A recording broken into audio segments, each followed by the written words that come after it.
மானசி ஒருபடி சாம்பலம் போயிட்டார். 60,000 பேரும் ஆளுக்கு ஒருபடினாக்க ஒரு பெரிய மலையாட்டமா குவிஞ்சு போயிடுத்து அந்த சாம்பலானது. ரொம்ப நாள் ஆயிடுச்சு, குழந்தைகள் போய் வரலையேன்னு புத்திரான் ஸ்திரகதான் ஞாத்வா சகரோ ரகுநந்தனா நப்தாரம் சோதயாமாசா அம்சுமந்தம் சுதார்மிகோ. நப்தானாக்க கொள்ளு பேரன்னு அர்த்தம். கொள்ளு பேரன்னு சொல்லியிருக்காரு, பேர் வாஸ்தவத்துல பேரன் தான். அந்த ஔபச்சாரிகமா நப்தான்னு சொல்லியிருக்காருங்க, அவ்வளவுதான். பௌத்திரம் தான் அர்த்தம். இந்த இடத்துல நப்தாங்கிற பதத்துக்கு பௌத்திரம் அர்த்தம் பண்ணோம். அதாவது பாகவத பிரசரத்துல தார்க்ஷபுத்திர சுதானிலன்னு வருது. தார்க்ஷபுத்திரனா திருக்ஷர் கஷ்யபருக்கு பேரு. கஷ்யபருடைய பிள்ளைதான் கருடன். அதனால தார்க்ஷியான்னு சொன்னாலே கருடன் தான். தார்க்ஷபுத்திரகான்னு சொன்ன தார்க்ஷன்னா திருக்ஷன் அர்த்தம் பண்ணிக்கணும் அந்த இடத்துல. கான்டெக்ட் ஆசை பிரயோகம் அது. அது மாதிரி இங்க நப்தாரம் அப்ரவீத் ராஜன் அம்சுமந்தம் சுதார்மிகம். அம்சுமான்னு அசமஞ்சத்து மூலமா பிறந்த பிள்ளை. அந்த அம்சுமான கூப்பிட்டு பேரனை கூப்பிட்டு ரொம்ப தர்மாத்மாவா அம்சுமந்தம் சுதார்மிகம். அம்சுமான கூப்பிட்டு உன்னுடைய சித்தப்பாக்கள் எல்லாம் தெரிஞ்சுவா அப்படின்னு அனுப்பிச்சார். இவர் போய் பாதாள லோகத்தில் போய் பார்த்தா, ஏன்னா பூமியை தோண்டிட்டு போயிருக்கான்னு தெரியும். அந்த தோண்டினத்தை அப்படியே அந்த ட்ரெயில ஃபாலோ பண்ணிட்டு வரும்போது பாதாள லோகத்துக்கு வந்தார். அந்த இடத்துல ஒரே கும்பாட்சியா அந்த சாம்பல் இருக்கிறத பார்த்த உடனே வருத்தப்பட்டார். இவாளுக்கு எப்படி சத்காரம் பண்ணுறது, சம்ஸ்காரம் பண்ணுறது, இவா சத்கதி அடைக்கணுமே கவலைப்பட்டாலாம் அம்சுமா. அந்த சமயத்துல கருடன் வந்து சொன்னார், நீங்க சாதாரணமான தீர்த்தத்தால் சம்ஸ்காரம் பண்ணா அவ சத்கதி அடைய மாட்டா. ஏன்னா பிராமண சாபத்தால் எரிஞ்சு போயிருக்கா. கங்கா ஜலத்தால் தான் சம்ஸ்காரம் பண்ணணும். கங்கை பூலோகத்தில் ஓடாத காலம் இது. கங்கா ஜலத்தை கொண்டு வந்து சம்ஸ்காரம் பண்ணணும்னு சொல்லி போயிட்டா கருடன். ஏதன் மத்தியில் கபிலரை போய் பிரார்த்தனை பண்ணி ஸ்தோத்திரம் பண்ணி இந்த யஜ்ய பசுவா இருக்கக்கூடிய குதிரையை அவர் பரம சந்தோஷமா திருப்பி கொடுத்தார். குதிரையை திருப்பி கொண்டு வந்து தாத்தாவிடத்தில் சேர்த்தார் அம்சுமா. அந்த குதிரையை வச்சுட்டு மிச்சம் இருக்கக்கூடிய அஸ்வமேதத்தை பூர்த்தி பண்ணாராம் சகர மகாராஜா. அதாவது பிள்ளைகள் 60,000 பேரும் பேருக்கா, சம்ஸ்காரம் என்ன ஆகல அவளுக்கு. இவர் போய் எப்படி யஜ்யத்தை பூர்த்தி பண்ணலாம் அப்படின்னா, சகரபுத்திரர்கள் 60,000 பேரும் உயிரோடு இருக்கிற போது தான் யாகத்தை ஆரம்பிச்சிருக்கார். யாகம் ஆரம்பிச்சாச்சுன்னா பெத்த புள்ள தவறி போனா கூட திருட்டு வராது. யாகம் பூர்த்தி ஆரம்பிச்சும் அந்த யஜ்யத்துக்கு அவ்வளவு ஒரு பெருமை. யஜ்ய தீட்சை, விவாக தீட்சையும் அப்படிதான். விவாகம் விதிபத்தா 5 நாளா பண்ற போது 5வது நாள் பார்த்தாலும் சேஷமாக ஆரம்பிட்டும் எந்த தீர்த்தும் அந்த தம்பதிகளை பாதிக்காதுன்னு இருக்கு. விவாக தீட்சையும் அப்படிதான், யஜ்ய தீட்சையும் அப்படிதான். அந்த கர்மாவுக்கு அவ்வளவு பெருமை கொடுத்திருக்காரு சாஸ்திரங்கள்ல. சாப்த கர்மாவும் அப்படிதான். சாப்த கர்மா ஆரம்பிச்சாச்சுனாக்க நடுவில் சாதாரணமாக தான் டெலிஃபோன்லாம் அட்டன் பண்ணுறது இல்லை, தபால்லாம் பார்க்கறது இல்லை. சாத காலத்தில் ஏதாவது ஒரு தகவல் தெரிஞ்சு கொடுத்துன்னா பரையண தர்ப்பணம் முடிகிற மட்டும் தீர்த்து இவனை பாதிக்காது. பரையண தர்ப்பணம் மட்டும் சாதத்துடைய கணக்கு. அப்படி பெரியவாள்லாம் சொல்லியிருக்க. சாப்த கர்ம கரிசியனா தெளிகை பிரிவா ஒருபடி மேலே போய் சொல்லுவா. சாதத்துக்கு சமைக்கிறதுக்குன்னு குளத்தில் ஒரு சொம்பு தீர்த்தம் எடுத்துட்டா போதும், சாத கர்மம் ஆரம்பிச்சாச்சுப்பா. அப்புறம் மறுநாள் காலத்தால் விடிகாலத்தால் அந்த பரையண தர்ப்பணம் முடிகிற மட்டும் எந்த தீர்த்து வாழ பாதிக்காது. சகர மகாராஜா யாகத்தை பூர்த்தி பண்ணார். ஆனா சாகரர்களுக்கு சங்கதி கொடுக்க முடியல. சகர மகாராஜாவுடைய காலத்துல கங்கை பூலோகத்தில் கொண்டு வர முடியல. சகரன் ஒரு 30,000 வருஷ காலம் இருந்து 30 வருஷ சகஸ்திராணி 30,000 வருஷம் இருந்துட்டு பரலோகம் போய் சேர்ந்து விட்டார் சகர.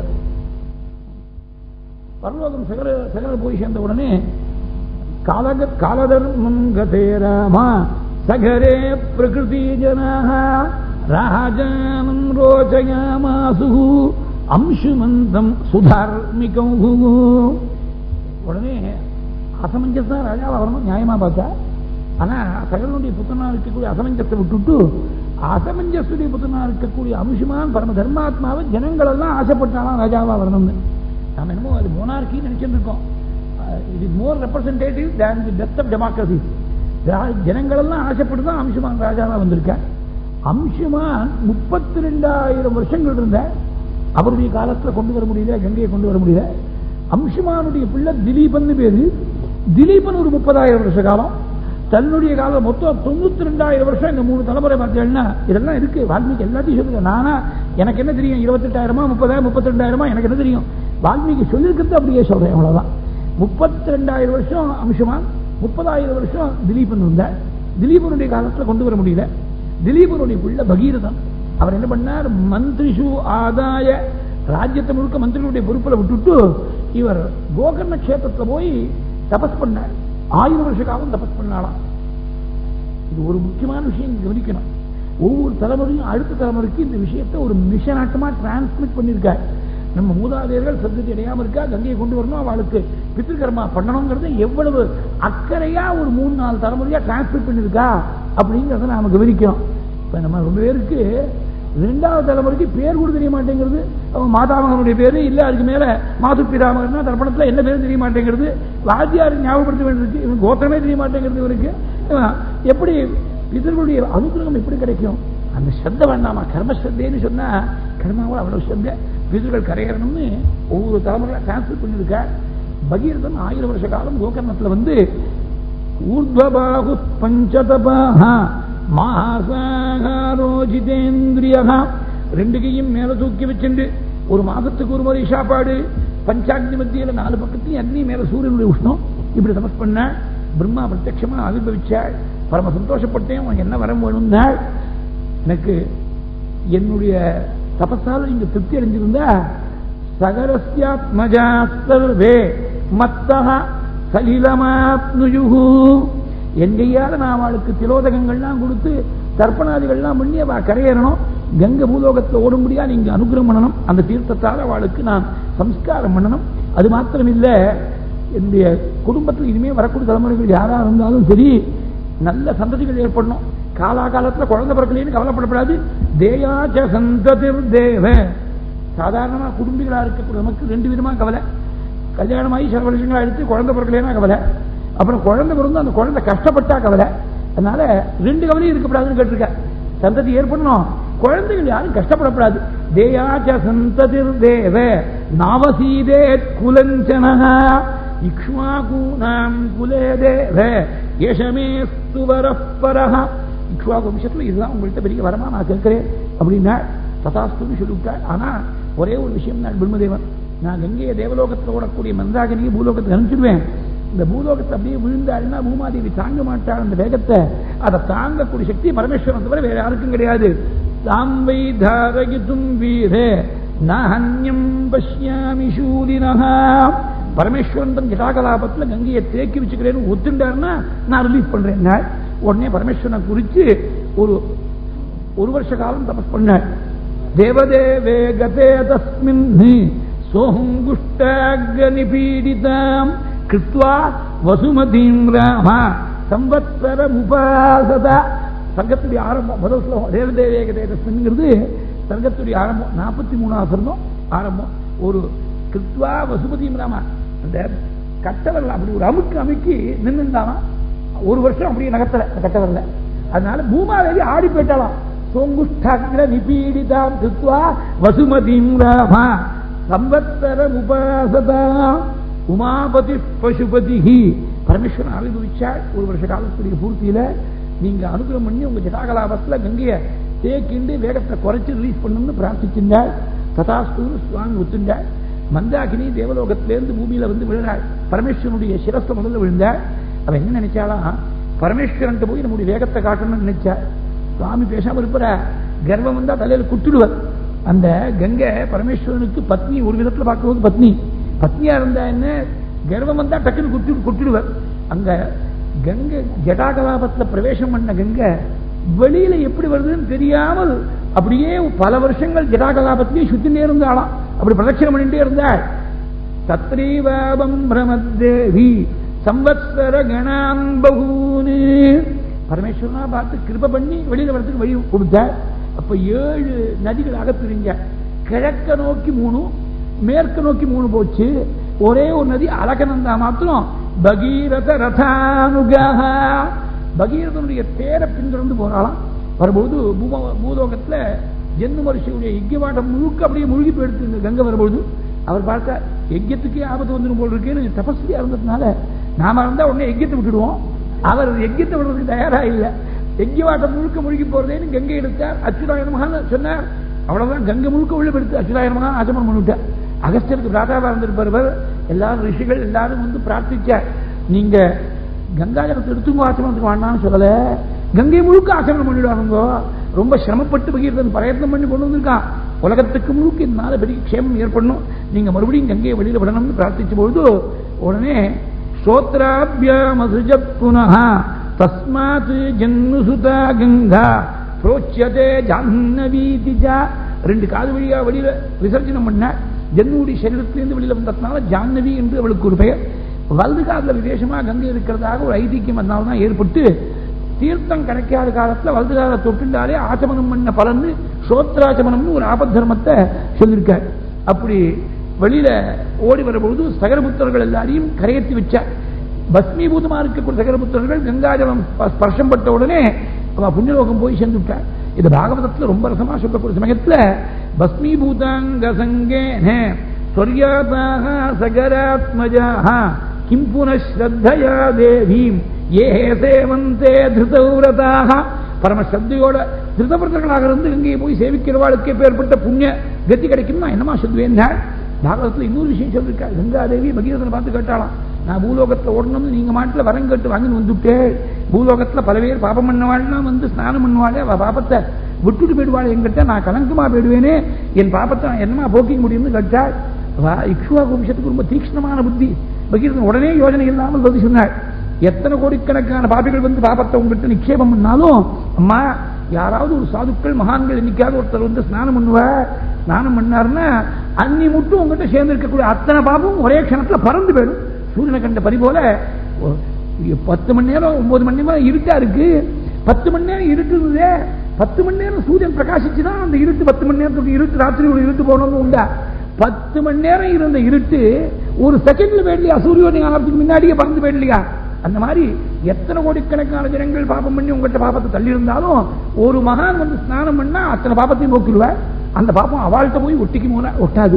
ஏன்னா சர்வ பாபத்தையும் போக்கக்கூடிய பகவான் ஹிருதயத்தில் அவள் பார்த்துட்டு இருக்கா, எப்போதும் பகவானை பார்த்துட்டு இருக்கா.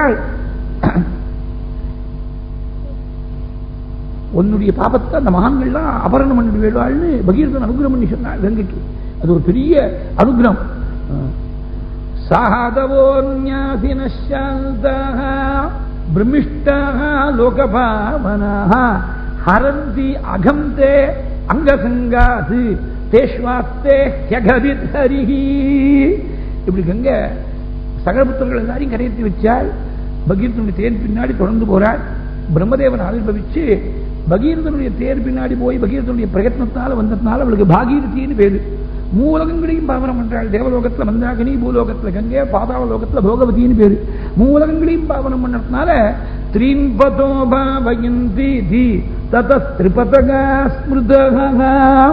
இந்த கங்கையுடைய ஜலம் பூலோகத்துல எத்தனை நாளைக்கு இருக்கோ அத்தனை நாளைக்கு சகரஸ்யாத்மஜா சர்வே, என்னுடைய லோகத்தில் சகரபுத்திரர்கள்லாம் பரமக்ஷேமமா இருக்க போறாள். அத்தனை நாளைக்கு சத்கதி அடைய போறாள்.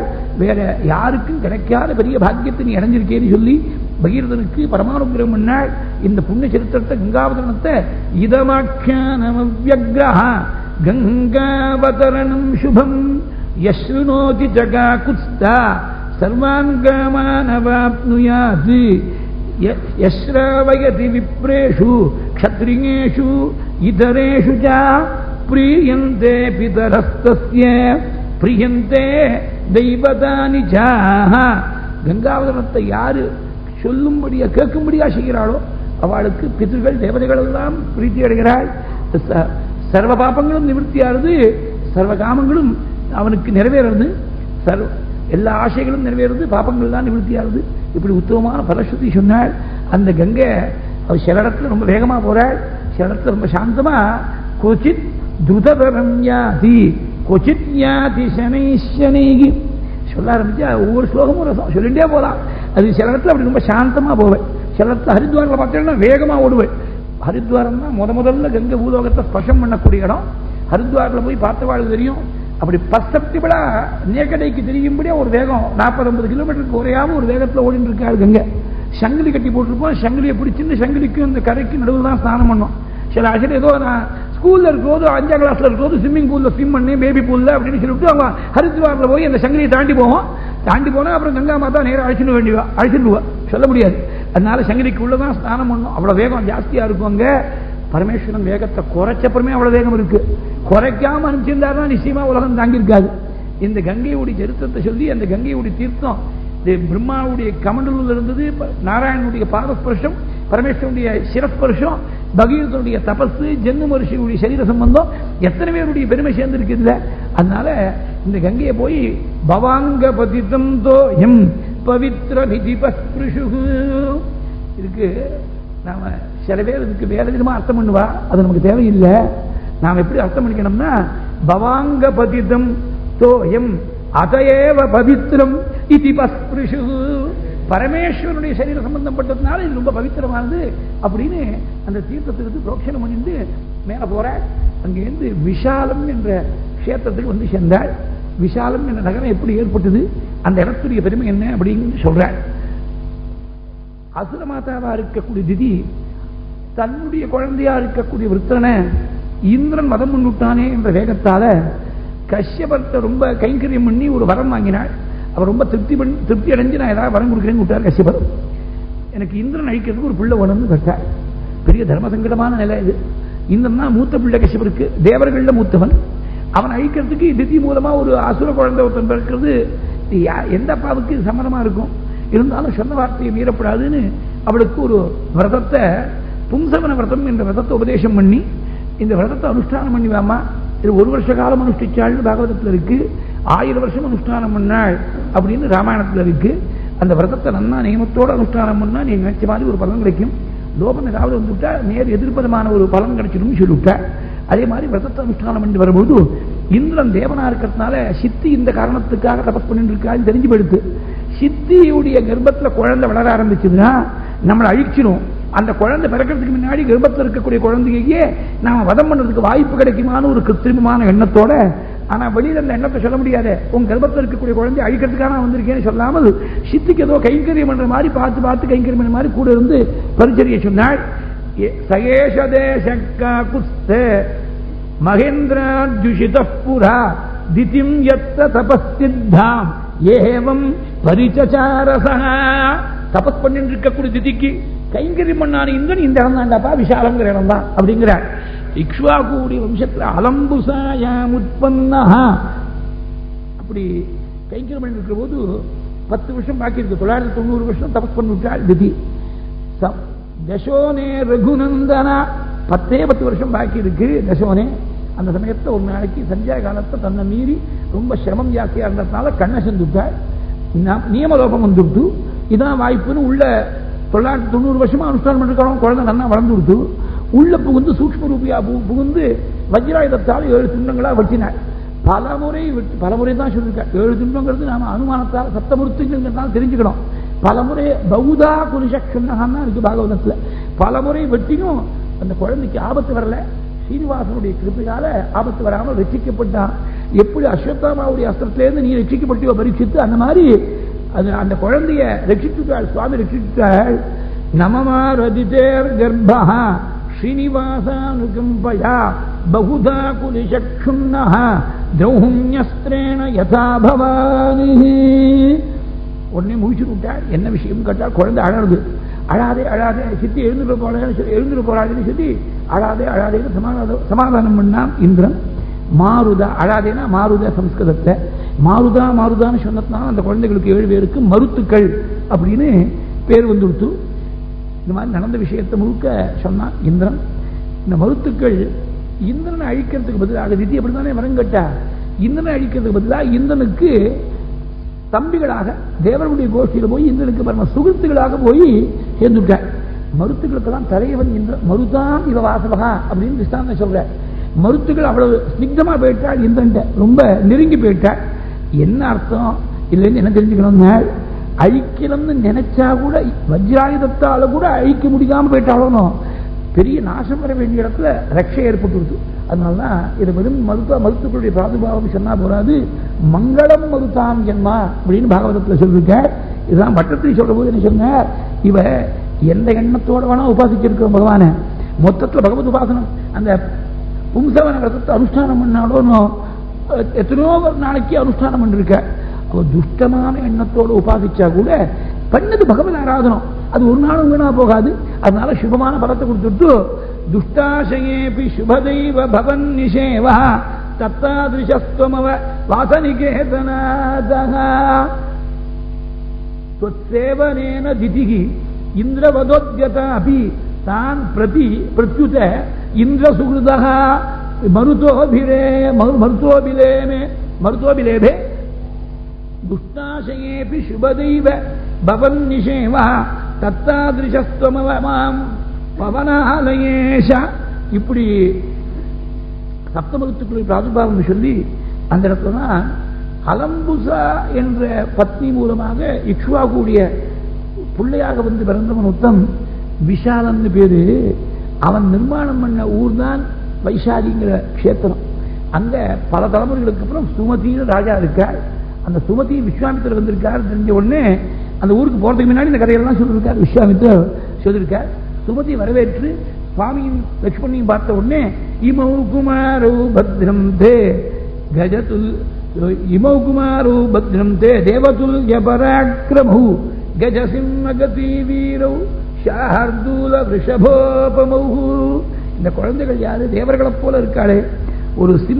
ஒரு பெரிய சார்தூலம் நடக்கிற மாதிரி கதி காம்பீரத்தோடு இருக்காள். தற்செயலா யாரோ தேவர்கள் பூலோகத்தில் இறங்கி வந்த மாதிரி தோணுது. எதிர்ச்சையை வகம் பிராப்தௌ சந்திரசூரியோ இவம்பரம். சூரியனும் சந்திரனும் அப்படியே பூலோகத்தில் இறங்கி வந்த மாதிரி இருக்கு. ஒருத்தரை பார்த்தா ஒருத்தர் பார்க்க வேண்டிய அவசியம் இல்லை. அண்ணாதன் மீது ஜாடையால தெரிகிறது. பரஸ்பரஸ்ய சதிருஷௌ பிரமாணேங்கித சேஷ்டிதைஹி. இவா யாரு நான் தெரிஞ்சுக்கணும்னு ஆசைப்படுறேன். நாள் அறிமுகப்படுத்தி வச்சுட்டு அங்கேருந்து அந்த சுமதியுடைய ராஜ்யத்திலேருந்து கிளம்பி கௌதமருடைய ஆசிரமத்துக்கு வந்து சேர்றாள். கௌதமருடைய ஆசிரமத்தில் வந்த உடனே சுவாமி ஒரு இடத்துல கால் எடுத்து வச்சார். கல்லா இருந்தால் அகல்யங்கிறது கம்பனும் காளிதாசனும் சொன்னது.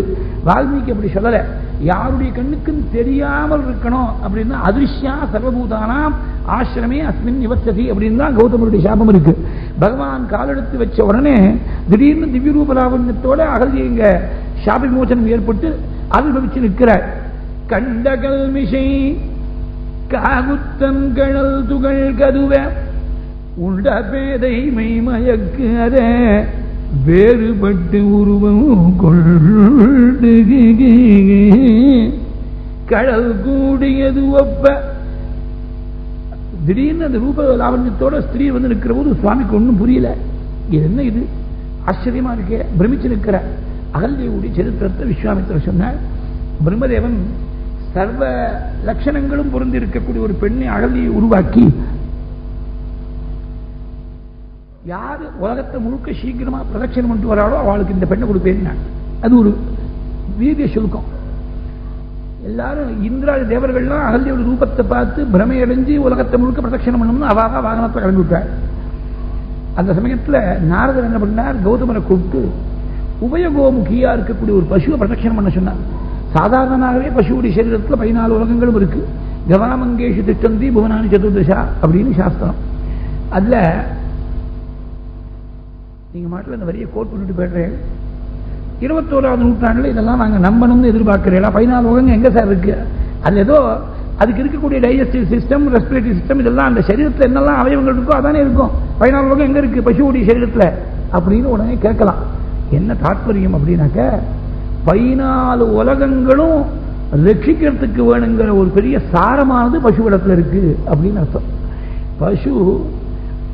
பசு கொடுக்கக்கூடிய பாலால் தான் தாய்ப்பாலுக்கு அடுத்தாப்புல மோஸ்ட் கம்ப்ளீட் ஃபுட் அந்த கோக்ஷீரம் தான், பசும்பால் தான். அதனால்தான் ஜீவர்கள்லாம் புஷ்டி அடைகிறார். பசும்பாலால புஷ்டி. பசும்பால் மாத்திரம் இல்லை, இந்த பசு நெய்யால ஆகுதி, ஆகுதியால ஹோமம், ஹோமத்தால தேவர்களுக்கு திருப்தி, தேவதா திருப்தியால காலத்துல மழை, மழை பெய்யறதுனால சசியோத்பத்தி, சசியோத்பத்தியால எல்லா ஜீவர்களும் சாப்பிடுற, தேவர்களுக்கு ஆகுதியால திருப்தி, மழை பெய்ஞ்ச சத்தியங்கள் நமக்கு நெல்லு கோதுமை இந்த தானியங்கள்லாம் உற்பத்தி ஆகிறதுனால ஜீவராசிகளுக்கு எல்லாம் திருப்தி. அதனால 14 லோகங்களுக்கு திருப்தி எங்கேயிருந்து வருதுனாக்க பசு நெய் தான் இவளுக்கும் காரணம், ஹோமத்துக்கு காரணம். அதனால்தான் கவாமங்கேஷு திஷ்டந்தி புவனானி சதுர்தசா. லிட்டரலா உடனே 14 லோகம் உள்ள இருக்கா அப்படின்னு கேட்கப்படாது. என்ன what is the spirit of the statement அப்படின்னு பார்க்க வேண்டாமோ. சாதாரணமாகவே 14 லோகங்களும் பசுவுடைய சரீரத்தில் இருக்குன்னு சொல்லியிருக்கு. அதுவும் உபயோகமுக்கியாக அந்த கண்ணுக்குட்டி வெளியில பிரசவிச்சு வெளியில வரக்கூடிய சமயத்தில் 2 தலை ஒரே சரீரத்தில், கண்ணுடைய தலை தாய் பசுடைய தலை 2 சேர்ந்து தெரியணும்.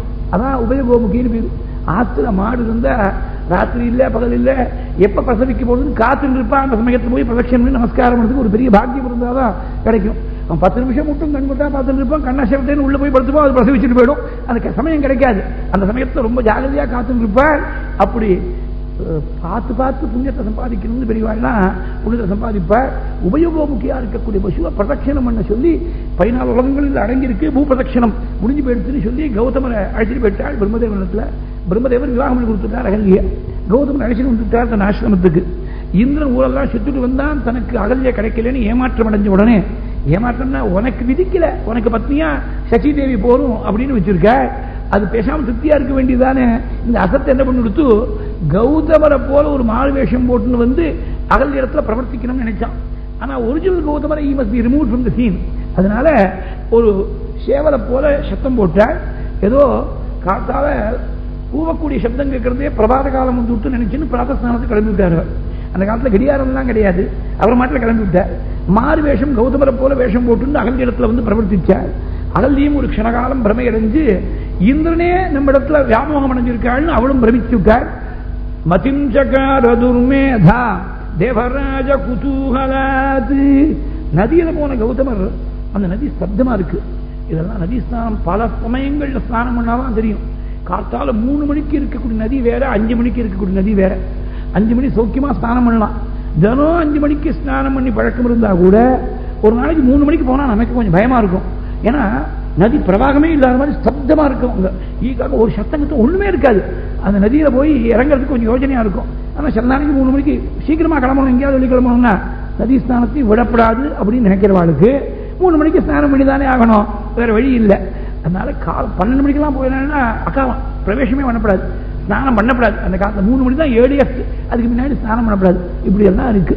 அதனால நதியில போனா அந்த காலம் பிரபாத காலத்துக்கு லட்சணம் இல்லை, நடுநிஷியா தான் இருக்கு. சரி, ஏதோ ஏமாற்ற வித்தை இருக்குன்னு தெரிஞ்சு விட்டார். திரும்பி வந்தார். திரும்பி வரும்போது இந்த டூப்ளிகேட் கௌதமர் அப்பதான் வெளியில வர. கௌதமர்னு சொல்லப்படாது, மரியாதை கொடுத்து சொல்லப்படாது. இந்த வெளியில வரான். பார்த்து விட்டார். முனிவேஷம் சகஸ்ராட்சம், முனிவேஷம் சகஸ்ராட்சம். அவனை பார்த்த உடனே கோபம் கொண்டு நீ விபலனா போக்குறது சாபம் கொடுத்த. ரொம்ப தவிச்சு போய் நான் வெளியில் தலை காட்ட முடியாத, என்ன பண்ணுவேன்னா அப்புறம் வேற விதமா மாற்றி 3வது ஒரு முறை மாற்றி தான் உலக சரீரம் முழுக்க கண்ணா போகட்டும் சகஸ்ராட்சனா போகட்டும்னு சாபத்தை கொடுத்த. அகல்யக்கும் சாபம் கொடுத்து நீ உன்னை பதிவிரதா தர்மத்திலேருந்து வழிவினத்தினால நீ ரொம்ப நாளைக்கு பல வருஷங்கள் யாருடைய கண்ணுக்கும் தெரியாமல் அதிர்ஷ்யா சர்வபூதானாம் ஆஸ்ரமேஸ்மின் நிவஸ்யதி வாயுபக்ஷா நிராஹாரா தப்யந்தி பஸ்மசாயினி. பஸ்மாவலப்படுத்திண்டு தவிச்சுண்டு தீர்த்தபானம் கூட இல்லாமல் வாயுபக்ஷனம் பண்ணிண்டு ஆகாரம் இல்லாமல் இப்படி நீ காத்துன்னு இருக்கணும் அப்படின்னு சொல்லி சாபத்தை கொடுத்த கௌதமரே அடுத்த ஸ்லோகத்தில் பரம கருணையோட எப்ப விமோச்சனங்கிறதையும் சொல்லிவிட்டார். சுவாமி ராமாவதாரம் பண்ணி வருவாள். அந்த பிரபுடைய பாததூளி பட்டு உனக்கு விமோச்சனம்னு யதா சைதத்வனங்கோரம் ராமோ தசரதாத்மஜः ஆகமிஷ்யதி துர்தர்ஷः ததா பூதா பவிஷ்யதி ததா பூதா பவிஷ்யதி. இப்படி அனுகிரகம் பண்ணிருக்க. அந்த புண்ணிய காலம் வந்து இப்ப அகல்யக்கு சாப விமோசனம் ஏற்பட்டிருக்கு. இவ்வண்ணம் நிகழ்ந்தவண்ணம் இனி இந்த உலகுக்கு எல்லாம் உய்வண்ணமன்றி மற்றார் துயர் வண்ணம் உருவதுண்டோ மெய்வண்ணத்து அரைக்கி போரின் மழை வண்ணத்து அண்ணலே உன் கை வண்ணம் அங்கு கண்டேன் கால் வண்ணம் இங்கு கண்டேன் கை வண்ணம் அங்கு கண்டேன் கால் வண்ணம் இங்கு கண்டேன். அதாவது கைக்கு எந்த பெருமைங்கிறது யாக சம்ரட்சண காலத்தில் தெரிஞ்சுட்டேன். உன் சரணத்துக்கு எத்தனை பெருமை இருக்குங்கிறத இங்க தெரிஞ்சுட்டேன். அதுக்கு இன்னொரு விதமான அர்த்தம் என்ன சொல்லணும்னா, உன்னுடைய பெருமையை முழுக்க நான் தெரிஞ்சுக்கிறேன். கால் வண்ணம் தான் தெரிஞ்சிருக்கேன், முழுமையை இன்னும் முக்கால் வண்ணம் இன்னும் தெரியல. கால் வண்ணம் இங்கு கண்டேன். சரணத்துடைய பெருமையை சொன்னாரோன்னு கம்பார். அத காளிதாசன் சொல்ற போது ராமபாத ரஜசாமனுகிரக, ராமனுடைய சரணத்துடைய பெருமை இல்லை, சரணத்தோடு இருக்கக்கூடிய பாத தூளியுடைய பெருமையை விட்ட. அதுதான் கல்யாணம் குருவன் அகல்யாம் பதி பத ரஜசான பட்டத்திரி. அந்த பாததூளிக்கு இவ்வளவு பெருமை. உடனே கௌதமரும் வந்து சேர்ந்தாள். தம்பதிகளா சேர்ந்து அகல்ய கௌதமர் 2 பேரும் பகவானை கொண்டாடினாள். அங்கேருந்து கௌதமருடைய ஆசிரமத்திலிருந்து மேல கிளம்பி வர அரசாணிப்பாள வெங்கடாத்வரின்னு ஒரு மகாகவி. அவர் லட்சுமி சகஸ்திரம்னு ஒரு 1000 ஸ்லோகங்கள் பண்ணிருக்க. அதுல பிரயத்ன ஸ்தபகம் அப்படின்னு பல ஸ்தபகங்களா பிரிச்சிருக்காரு அந்த கிரந்தத்தை. பிரயத்ன ஸ்தபகங்கிறது கிட்டத்தட்ட 35 ஸ்லோகங்கள். ஒவ்வொரு ஸ்லோகமும் ராமாயணத்தில் இருக்கக்கூடிய ஒவ்வொரு கட்டத்தையும் பார்த்தா சீதைக்காகவே இந்த காரியங்கள்லாம் சுவாமி செஞ்சிருக்காருன்னு ஒரு தீசத்தை டெவலப் பண்ணி போற. அது 2 ஸ்லோகங்கள் ரொம்ப அழகா அகல்யா சாபி மோசனத்தை சொல்ற போது, நாதத்த மத்யவனி சித்தியதி கிஞ்சனேதி நிச்சின்வதா பகவதாபி விவக்ஷதாத்வாம் வைதேகி காமபி சிலாம் அபலாம் விதாய கன்யா பிரதான விதிகி அக்ஷபதாய சக்ரேகே. சுவாமியே அகல்யும் கௌதமனையும் சேர்த்து வச்சு